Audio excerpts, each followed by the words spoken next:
Biderketan, seiko taulako trukotxoa.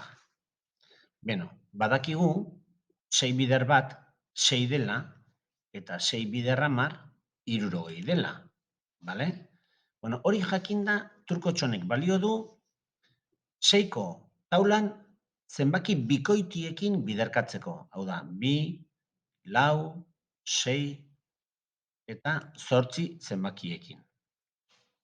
Beraz, adibidez, 6 bider 2 egiten dugunean, 2 hori unitatetan jartzen dugu.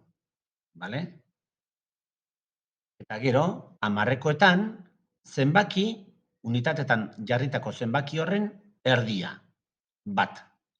Beraz, 6 bider 2, 12. 6 bider 4-en kasuan, unitatetan 4 jartzen dugu, eta 4-en erdia 2. Beraz, 6 bider 4, 24 gelditzen zaigu.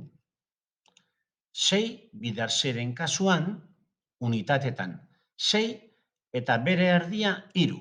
Beraz, 3 eta 6, 36. 6 bider 6, 36. Eta 8-ren kasuan, 8 unitatetan eta 8-ren erdia. Zein da? 4, hori da. 4 eta 8, 48. 6 bider 8, 48. Zer egin orain besteekin? Hutsuneak bete, nola? 6ko taula denez, 12-ri adibidez, 6 gehitu ezkero, 18. 12 gehi 6, 18. 6 bider 5, 24-ri 6 batuta. 24 gehi 6, 30.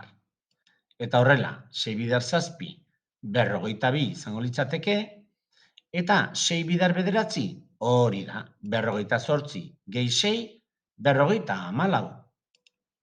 Horixe da, dena.